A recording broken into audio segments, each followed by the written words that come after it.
Time to install a window. Multi-generational home on a budget. A Build original series brought to you by Zip System Building Enclosures, Fantech, New Wool, Bosch Home Comfort. This episode is brought to you by European Architectural Supply. All right, we're out here at the Multi-Gen project. Got a real treat for you today. Patrick, good friend, owner of European Architectural Supply, is here to talk to us about what makes a good window. How are you? And if there's somebody that knows windows, it's this guy, right? You've been in business well over 20 years, Yep. right? Importing, have literally sold and installed thousands of windows.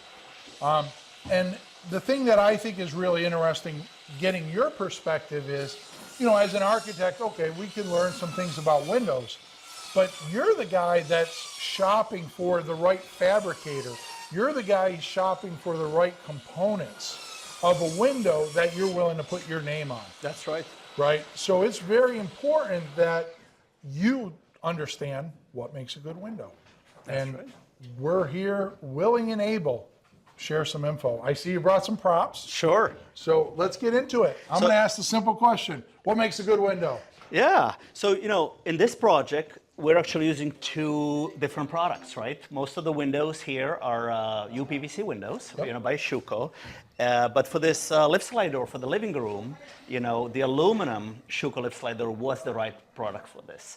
You know, we were trying to accomplish, you know, the balcony opening right in here, built right into the sliding door. Right. And the Schuco aluminum product was the product that had the, you know, fully certified railing for it. And so we could mix kind of and match products. And from a couple feet away, you can't tell that that black graphite and this black graphite of aluminum versus UPVC is a different material. Because they match. Because they match. All right, so let's have a look, you know, what's inside this window. It's really hard to look at a window from the outside and know, you know, whether it's a good window from a thermal efficiency point of view. You really have to look at the cross-section of the window. So, you know, cross-section is like, you know, we take a laser, cut right across those sashes and frames. And these corner samples here are a really good example of this. So anytime you're shopping for a window, either try to find a PDF of what's inside that window or go to the showroom and have a look at these cross sections. A lot of manufacturers have these right in their showrooms.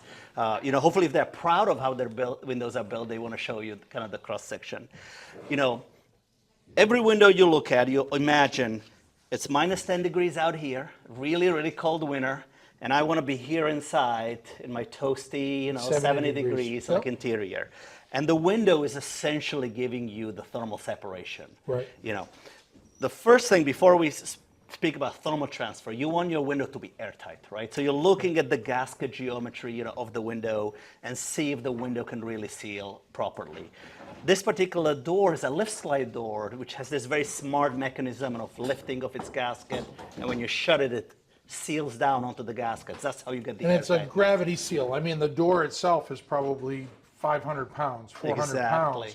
So it's basically a gravity seal of that door to the threshold. Yeah, and you're not running a compromise, but like a lot of sliders that we're used to here in North America, you know, they're either airtight, but they're really hard to operate, or they're easy to operate, but they're not really airtight, right? So with a lift slide door and the gasket system, you know, you get the airtightness. For UPVC tilt-turn windows, you get the perimeter locking that we talked about earlier, right? And that's what gives you the airtight. You look at the number of gaskets, and so on this window, we see 3 separate gaskets are giving us the airtightness there. Right. Now for thermal performance, right, the minus 10 here and 70 Fahrenheit here, you're looking at what's inside the window that gives you that thermal resistance. So I'll talk about the aluminum product first. Like this lift slide door is aluminum, and aluminum is really punishing for thermal performance. You know that, like the moment you expose aluminum to the cold, the entire piece of metal gets instantly super cold, and it carries that temperature in. So in an aluminum window, you're trying to see the separation between the outside crust and the inner crust, right? And the piece in between we call the thermal break, right? Yes. This part of the window is essentially trying to separate those two crusts of aluminums as far away from each other as possible. And you're trying to break the conductive loss of Exactly. heat transferring from the inside to the outside. Exactly. And if you look at the evolution of even the Schuko products. Like if you looked at what they had in the 70s, 80s, 90s, even through the 20 years that like we've been in business, this thermal break has been progressively getting wider and wider as we demand more and more from our windows in terms of their U value, right? And so, you really want to see a substantial thermal break between the two pieces of aluminum, at least 1.25 inch separation. If you're looking at a window and you see that the thermal break, this kind of black portion between aluminum, is 1/4 inch or 1/2 inch, run. Run. Do not buy that window. Always look for an aluminum window that has this kind of separation. Yeah. Fundamentally, I just want to make a comment. The thing about windows, you've heard me talk about control layers.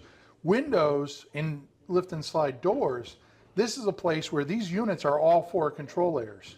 They're the water management layer, they're the air control layer, they're the vapor control layer, condensation, and then they're the thermal layer, as you're talking about there. And the other thing that to note about fundamentally about windows, Patrick talked a lot about this. Understand that the glass is the better performing part of any window or door, right? It has the higher R value. I think these are 0.10, which is an R10 in the center of glass. But the frame is where we get that decrease in Exactly. number. Right, the frame is the challenge. So like you said, as that thermal break has increased, Schuko is acknowledging this is the problem of our windows and this is how innovation is solving for that. But yeah, particularly for windows that have metal in them, like aluminum, right? And the glass, of course, goes without saying. I almost forgot to talk about that, right? Glass is, majority of your window, right? And that's where the separation comes from the argon layer that we have between the cavities. And typically these days you want to look for a triple pane glass assembly. And a triple pane glass assembly which has a spacer that's at least 12 millimeters, 1/2 inch And now these wide. are Swiss spacers, I believe. That's correct. Right, and those are the Ferrari, if you will, of window spacers. Yes. The beautiful thing about it is they now became commodity. So almost all the glass that is made in Europe now has a high-performance thermospacer. And it's a really small part of a window, but let's have a look like why this is really important. I never understood when I got into the window business why people talked about the spacer so much, especially in the passive house community, Yes. Where the performance of the spacer is part of the calculation that goes into the thermal calculations. Well, let's have a look at it. At this glass edge right here, we do not have this thermal break right here, right? Look at this. We have cold aluminum on the outside, warm aluminum they want to keep warm right over here. We have glass, which conducts heat in itself quite well. These spacers is all we have in this particular vulnerable spot of the window to keep this cold from not getting.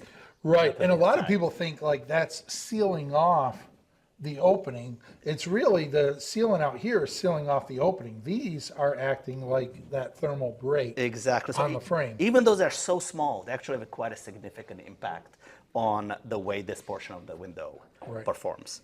Should we have a look at the UPVC windows? Let's take a look at one. So UPVC windows are a lot better off because UPVC is much better than aluminum in terms of its thermal transfer resistance.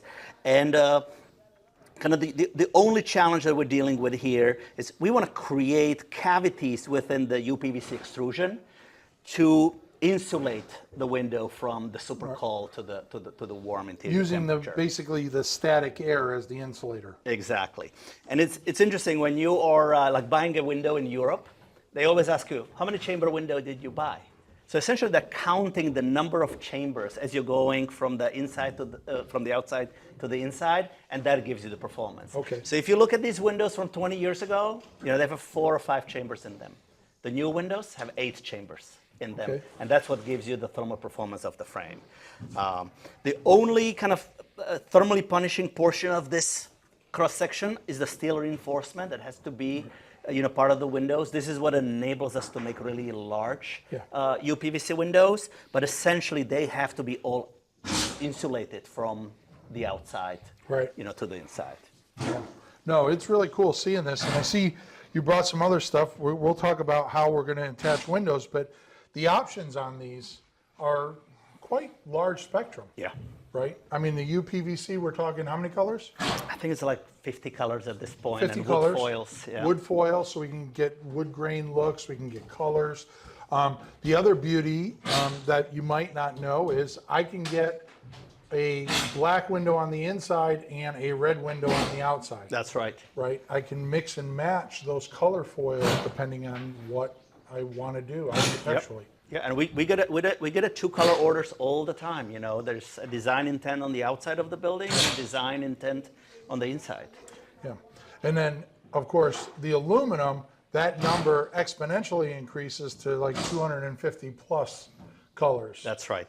And so, you know, if you have if a designer that's really particular about what kind of gray they want, it's really nice to be able to give them, you know, 15 gray options. Yeah, you can right? wear them out with 15 or 20 gray options and say, here you go, pick the right gray. Yeah. And then they can have at it. The other great thing about colors in Europe versus here, they have completely unified the way they identify colors. So you've heard about the RAL color scheme, right?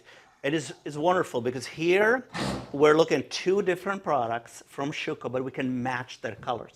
And we could have here an entry door that was maybe from a different manufacturer, and we can get the exact gray color on that door that matches perfectly. Right, right. And what he's talking about, because I send clients there all the time, if you simply go on the internet and type in RAL color chart and Google it, it'll bring up that color chart of the 250 colors of just the whole spectrum of color. And it's really important because, you know, insect screens come from a different manufacturer, but you want them to match the windows. Right. Aluminum sills come from a different supplier, but you want them to match the windows. Sometimes we do custom sheet metal, you know, when we do column wraps or, you know, other kind of decorative elements. And it's really nice to be able to make a component, you know, 100 miles away at a different fabrication plant and be able to match the colors. And put them together and they look like they were made next door. Exactly. No. So I don't know about you, I'm ready to get over there and install some windows. All right. So let's catch up with Victor and install some windows.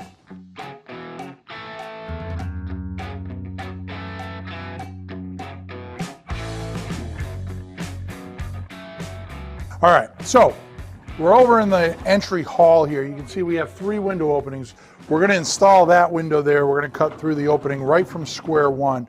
But before we do that, just wanted to give you kind of a little oversight in what we're talking about here, right? The windows here, these are frames that are probably on the order of what, about 4 inches square, plus or minus.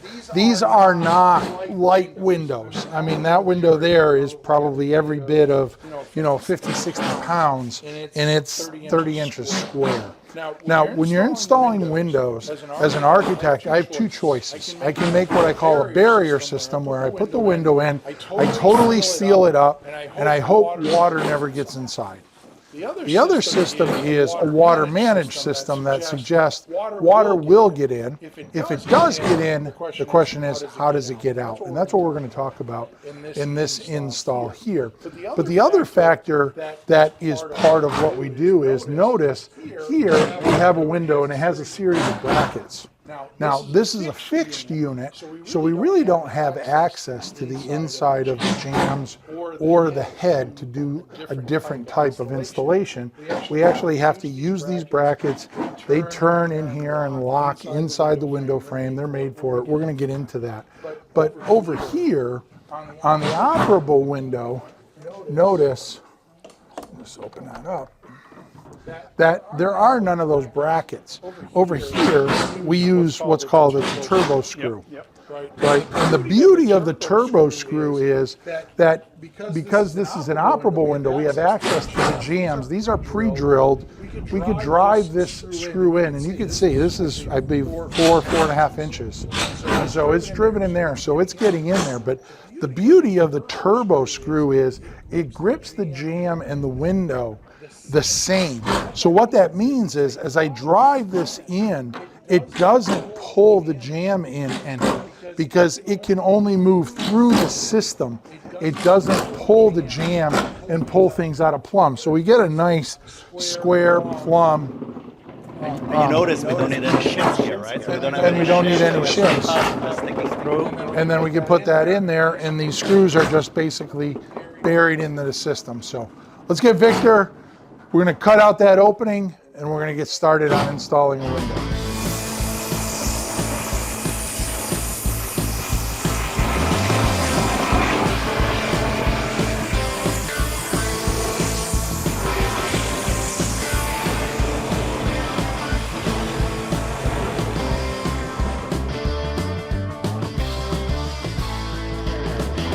All right, so we got the rough opening cut here. Now there's kind of a couple rough openings that I talk about when I'm installing windows. This is what I call the 2x rough opening, because we have the 2x6s on each side. Now one of the things to understand about when you cut the window open, and especially when you're using zip R sheathing or any type of insulating sheathing, you can see we have that insulation layer out here, and then we have our weather resistant barrier on the outside.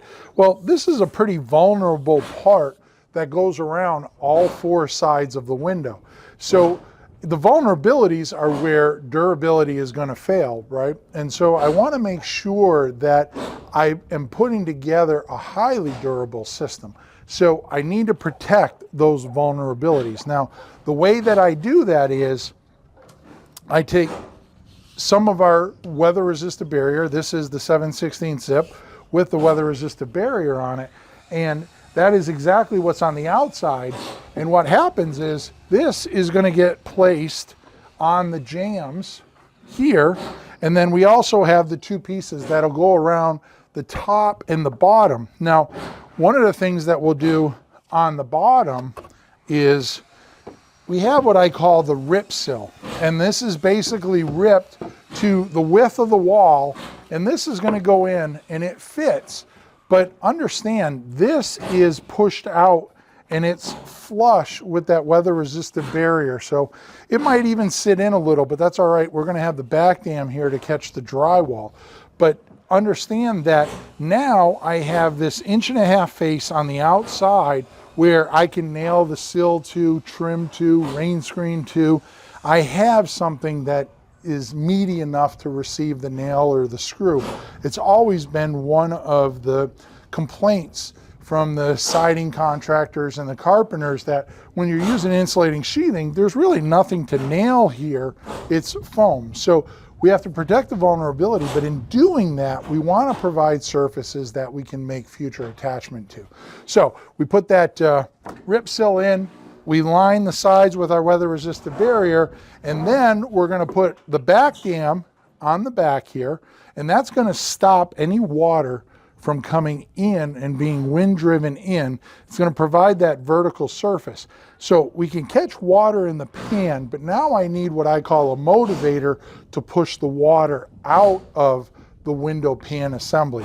And that's where we just use a standard piece of lap siding that we rip down one side, we hold the short side, but you can see its triangular nature gives it a positive slope. And so this will get installed on the outside here, and then we'll properly flash up and over the rip sill, across the top of the sloped flashing, and then up the back dam and over on the top.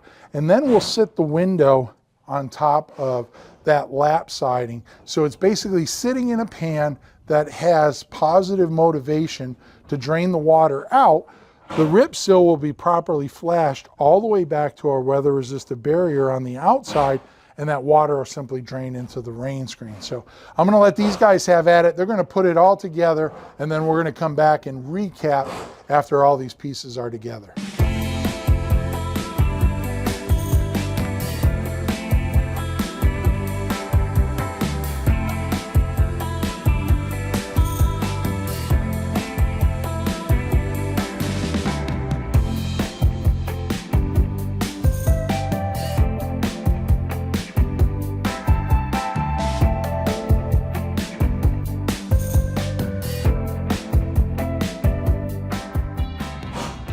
Okay, so you can see Victor and his guys, they put this together.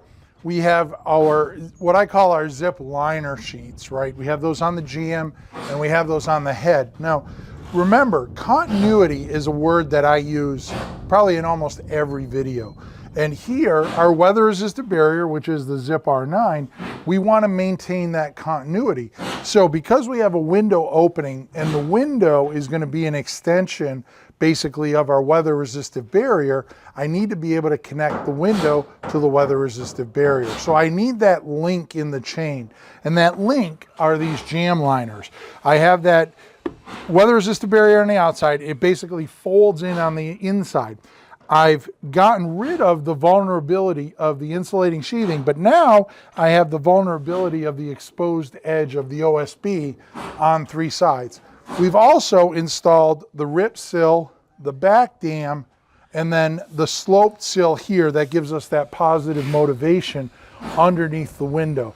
So what we need to do now is to deal with the vulnerabilities of the system that we just installed, meaning we need to flash the system. We need to build our flashing pan. Typically, that comes up the wall, over the slope sill, up over the back dam, and it goes to the edges and turns up the wall about 6 inches. So it's called a sill pan for a reason. We're basically building a pan to catch any water in our water managed system, and then we're using the positive slope to push that water out. Now, the materials we use, it's called Zip System for a reason. Zip does a really good job of providing the components to complete their system. So in this case here, we have our sill, and we need something that can kind of conform to all of the different twists and turns that we're going to ask it to do. So the beauty of stretch tape, right, you can see it here, Zip System, but this is their stretch tape. And their stretch tape, the beauty of it is, it does just that. It conforms. I put up a piece here, and I'll show you just a really quick test. I can pull the backer off, and look at this. Like, it just literally stretches. And what that means is, that allows me to push it into the different nooks and crannies and have it conform to the odd shapes of the sill pan. On the outside here, where we have these vulnerable edges, we're just going to use their Zip System. This is their straight flash or flashing tape, right? This one doesn't have that same ability to come in and stretch. As much as I pull on it, it wants to pull off the wall and not stretch. You can see here, I can take one hand and I can stretch that. And it doesn't puncture, it doesn't tear, it basically conforms. So this will wrap that around here, basically sealing our weather-resistant barrier on the outside to those jam liners. We'll use the stretch tape across the bottom. Victor's gonna put a couple little patches in the corner, but these guys are gonna knock out all of the flashing, and then we'll have a rough opening that's ready to install the window. So let's get Victor back in here, have his guys put that flashing together and have at it.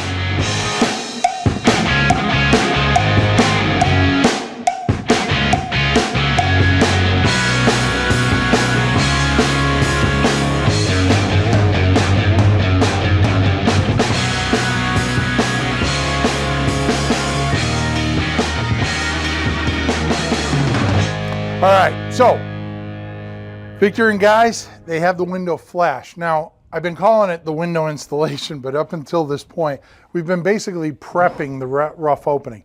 Now we're gonna actually install the window unit. So you can see the window unit down here. Again, these are Schuco UPVC.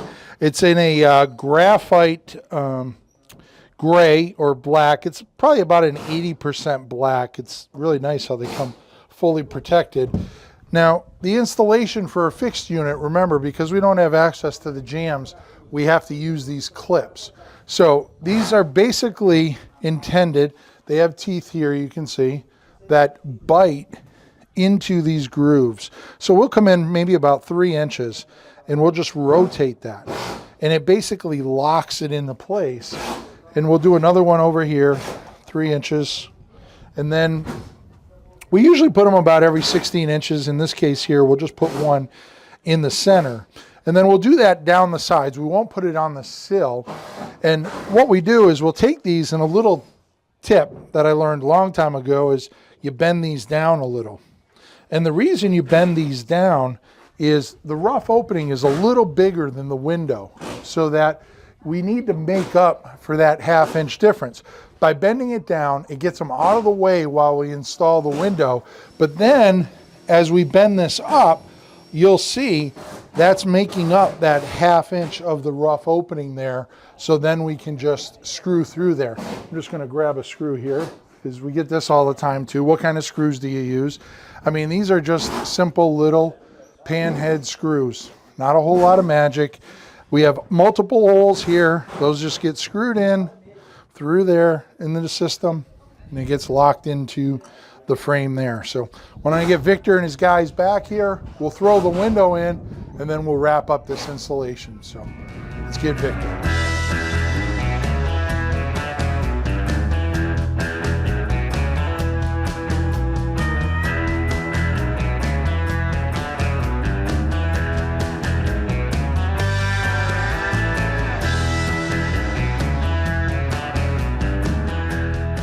All right, so the guys are finishing up. That's the window we've been working on, but it's gonna look like this when we're done, right? They're just putting in the final screws on that. So the question is, what happens after the window is installed, and how do we make that connection? Now remember, we turned in these 2 jambs and the head so we maintain continuity through that weather-resistant barrier. Now we have to link this bridge. If we go over here, you'll see this one is already done. So we used some expanding foam there and basically filled that crack. Now it's on the inside of the window. We didn't fill the bottom one here yet. Sometimes we'll just fill that with sealant. Sometimes we're just gonna rely on the tape on the inside. But we're gonna provide a perimeter air seal on the inside and then a perimeter seal on the outside. And for that, we typically use on the outside, the Fentrum. It's made by Sega. This is their Fentrum 230. And you can see it's kind of a 2-stage tape, right? So it has this lip that you can attach to the window, and then you have this piece that you basically attach to the frame. And on the outside, we're just gonna do the jambs in the head. We wanna leave the sill open because this is a water managed system and we want that water to go down. So the tape on the outside is really working more like a flashing than it is an air seal. The real air seal is on the inside. And for that, we use this. This is the Sega, this is the Fentrum 20. And you can see here, it's that same where it has that folded edge where this part here is the part that bites the window.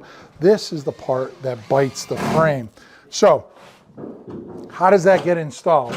Well, I made up a piece here. This was a piece where I just took a straight piece and basically did a little butterfly here where I made it into a corner. And this is how I tell people to install it. You can come in here and basically install that right up against the window and then get the vertical leg in place and install it. Now remember, you just need to bite the window a little. We're gonna have a drywall return come in and finish that off. We're gonna have our sill come in. So it doesn't have to be a big bite of that window, but it has to be sealed up really good. And you can see there, now we have that transition around the corner. And if I do that for all the 4 corners, I can make these up on the bench and then just come over here with a basket of them full, and then basically take the straight piece and connect the 4 corners. So in this one, this tape is highly aggressive. But this, basically, you do a little overlap, basically bite that window a little bit like that, and then basically tape that off at the jamb. And now you can see we have a very aggressive tape doing our air sealing, and that goes around the perimeter of the window. And for those of you that tape, how good of an air seal, we've gotten houses down into like 0.16 in air tightness using this. So sub 0.2. It's a very effective means. It's worked for us throughout the years to do it, and I don't like changing. When I got a good thing working for me, we run with it. And the Sega products mixed with the Schuko and the Zip system, that gives us a very formidable approach. So You can see the guys left. You want to see the window we actually were working on. Like I said, it's all done, installed. We'll foam seal it. You know, one of the beauties of the flangeless window, you can see here, it's basically suspended in the opening. So now we can go around, we can do air sealing. It's lifted up off of that sill pan, so we have draining capabilities under it. It's a fully water managed system. We'll move to the expanding foam, the tape, and then we'll get a nice air sealed product. And most importantly, what we've done is the outside of our weather resistant barrier, we've made that continuity to the window, which in this case is all 4 of our control layers. So before we head out, I'm going to take a walk around and I'm just going to show you some of the highlights. We'll grab Patrick. We'll show you some of the highlights of the windows that we're using here, why we made some of the decisions that we made, and we'll just give you a quick overview of the window. So let me go get Patrick. We'll do a tour around the house.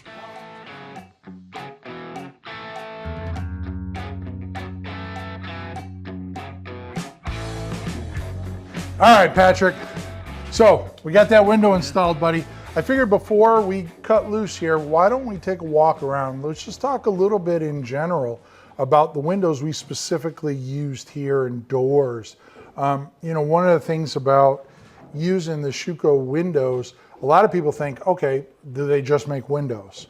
Do they just make tilt-turn windows? You're like, what are my options? What are, you know, some of the things that we're using out here? So we just installed the fixed window. You saw we had a tilt-turn window of the same size in the hallway, but you guys also make things like patio doors, right? Yep. We're gonna have a deck out here that comes off the dining room, and I mean, these things, they just feel like a bank vault. Absolutely. When you open it. And we can get them keyed. That's right. With locks, obviously.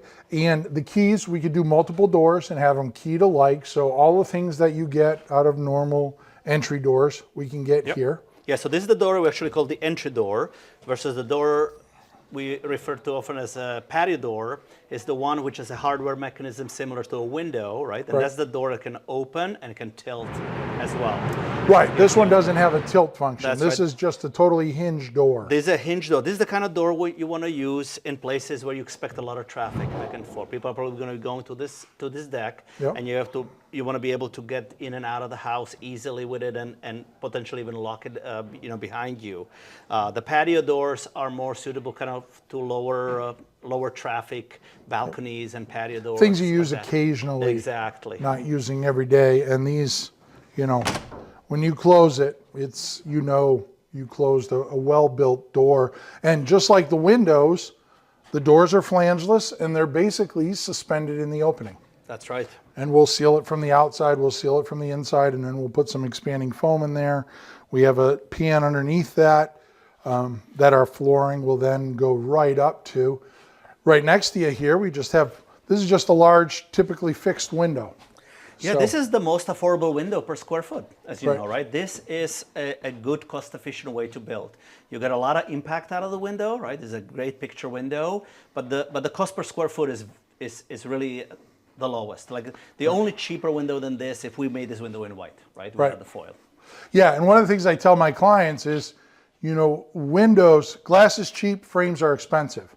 So if I want to make that little 30-inch square window, the ratio of glass to frame is very, very low. Here, glass is cheap, frame is expensive. A lot of glass brings down that square foot cost in the window. That's correct. But I think the biggest saving you get on a window like this is the fact it's not operable. You remember, we don't have another sash in here. Right. We don't have a locking system. We don't have a secondary gasket system, etc. Right. And so, you know, a good way to do operable large windows, this is a good example of that, Right, right? right. You dedicate a lot of space to the fixed glass, and then you make an operable sash, which is the right size, easy to operate. It's not oversized. Yeah, right? and this is your standard tilt turn here. So Yeah. we could come in here and we could turn it 90 Yeah. and we can get easy cleaning on the second floor, or we can continue the rotation and we can get the tilt, which is basically the vented or window open operation. And this is a good way to do a large window also in a bedroom, because you know you need an egress requirement in every bedroom you do. And so you can make a really large window, dedicate a properly sized sash to the egress requirement, and then the rest is fixed glass. Yeah. And you have complete flexibility of how you size this window. So you know that this mullion right in here, you can move it a 1/4 inch exactly where you want it. Maybe you're trying to create some symmetricity with the floor below. Or something, right? yeah. Maybe you're trying to create consistency throughout the house. You have complete flexibility there, and there's no penalty for getting the exact size you want. Yeah, and you bring up a good point, because we haven't mentioned that in the video yet. These windows are not custom made, they're made to order. That's different. The fabricator has very long component pieces, like 20 footers. Yep. And they basically cut them to the order. So if I wanted to make this window and be a pane, I could make it 9'4" and 7/16. And guess what? It's going to come 9'4" and 7/16. And the price difference isn't any different if I did 9'4" or 9'4" and 7/16. It's virtually the same price. Exactly. All the factories that we work with, none of them do stock sizes. There is no such thing really as a stock size with the factories we work with. And so the good news is there's no penalty, price penalty, with getting exactly the window you want. Right. And this one here, this is hinged left, but conceivably we've done a number of these where the hinge isn't on the frame side, the hinge is actually over here and the window opens onto itself.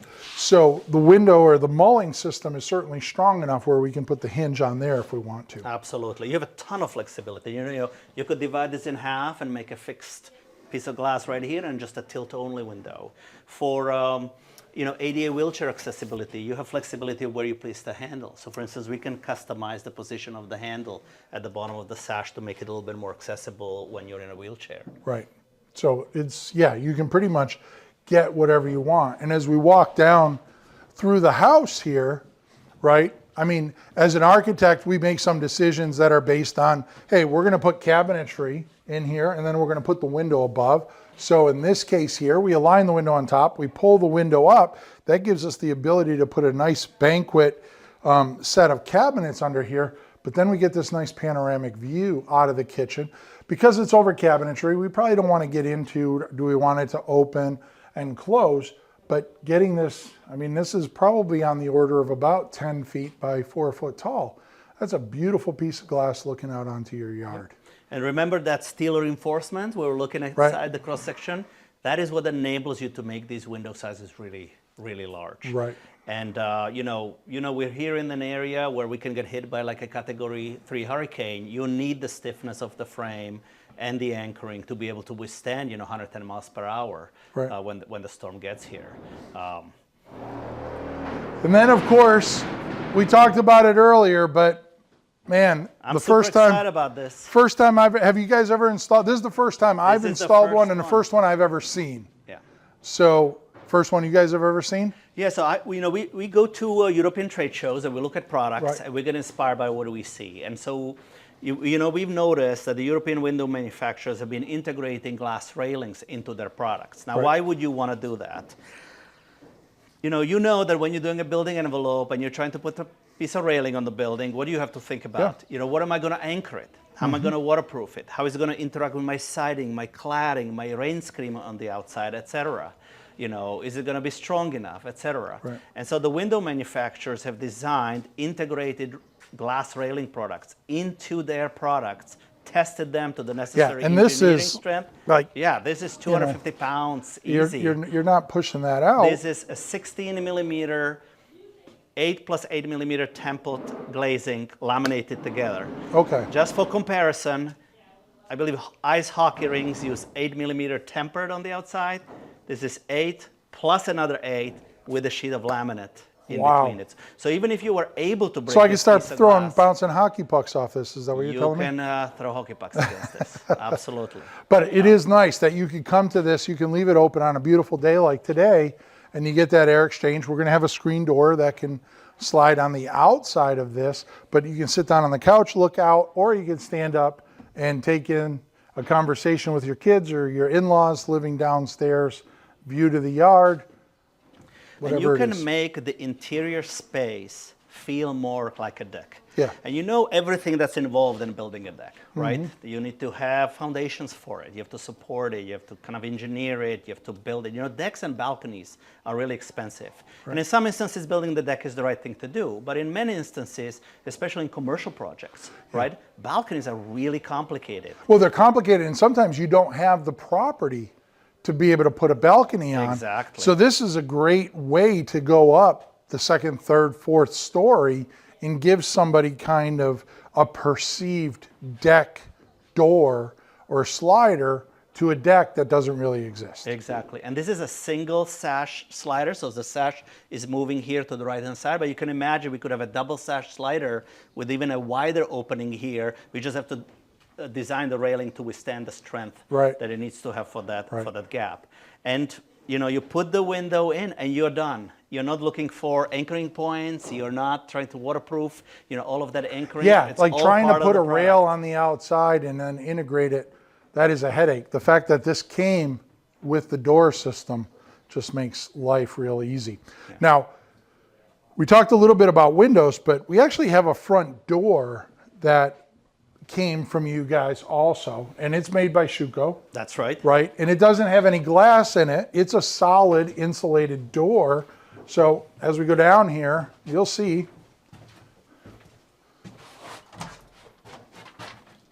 this is, you know, has some nice inlays on the metal. This is fully insulated. Yes. Right, and then it has the whole keyed system that is managed with our other keyed systems. This is the most affordable designer entry door that we can create. So we, you know, as you know, we build a really wide variety of products, and we sell some incredibly expensive, you know, entry doors. They're typically made of the aluminum systems.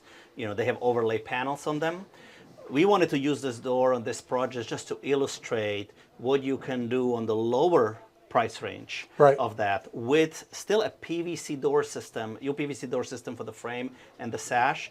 You just adhere a high-end decorative panel to the door, which is adhered to the surface of the sash. You know, typically we would see a sash with a glass infill or a panel infill in here. Here the insulated panel is adhered to the sash, which gives us an enormous amount of rigidity. But what you get is you get this really clean slab sight lines on it. And this one, I believe, has, you know, stainless steel inserts in it.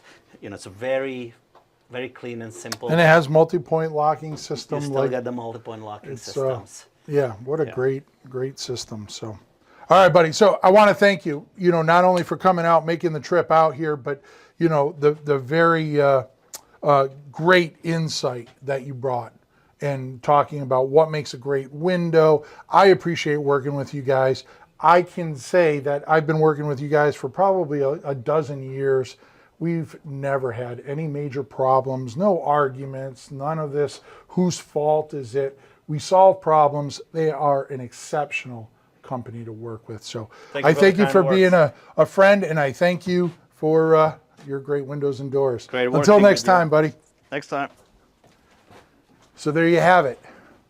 We've installed windows. We talked about what makes a good window. We had the owner of EAS here telling us what he's learned, all of the different components of the windows, what you should be looking for in cross-section. We did a little step-by-step of window install. We talked about, again, the first time I've ever seen the Juliet balcony. So, and then of course, we finished with the front door. So I'm Steve Basic Architect. This is the Build Show. You're watching the Multi-Gen. If you haven't seen the other videos in the series, be sure to go check those out. The framing, the foundation, and then up and coming, we're going to come in here, we're going to insulate, we're going to do some drywall, trim, cabinetry, tile. We're doing it all, and you're going to see it here on the Build Show. Until next time, I'm Steve Basic Architect, and I'm shutting the door.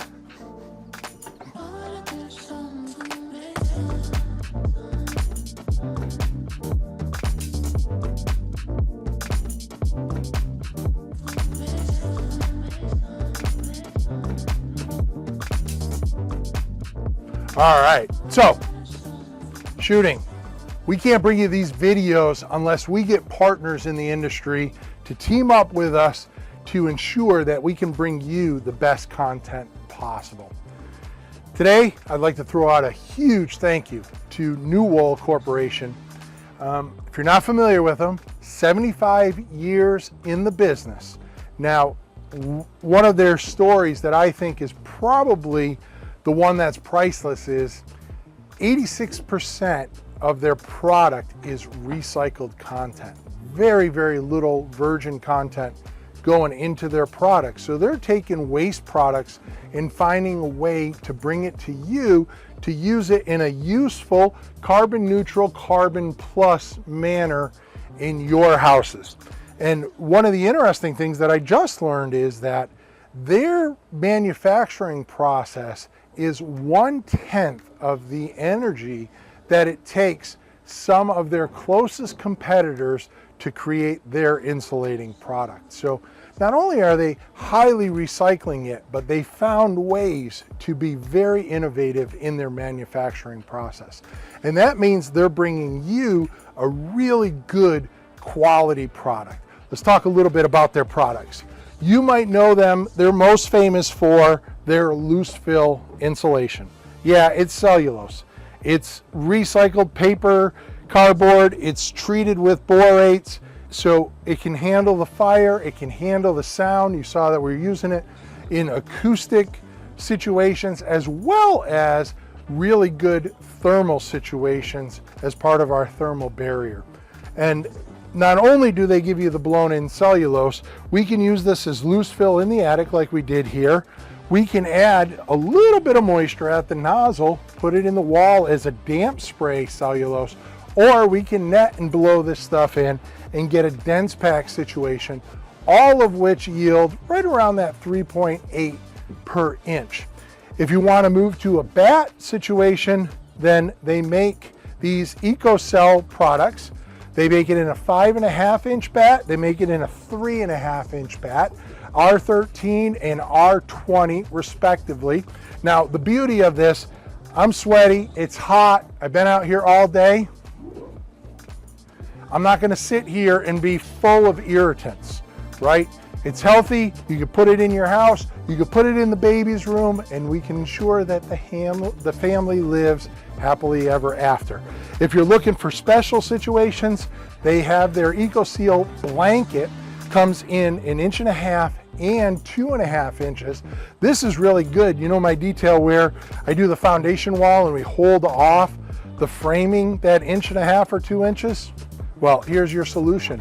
You can put this in, it's hydrophobic, it's pretty much all natural, nothing in here that's gonna harm the family. You can put it in, it can wick the water, drain the water, dry it out. It is a great solution if you're looking for those alternatives to using other insulation products. So probably one of the things that you didn't know, I didn't know it, was that there is a 10-year guarantee by New Wool, an energy guarantee. When the project is done, this project specifically, they are going to give a not to exceed price, and if the energy bill exceeds that price, New Wool will pick up the difference in their guarantee. Not many insulation companies are willing to put their mark on what they say. Great thanks to New Wool. Not only did they team up with us, they sent their whole team out here. You saw it in the video. I had Heath out here explaining everything. We went up to the factory. We saw how this stuff gets made. We talked to all the important people there on what they're doing to bring you the best product they can bring you.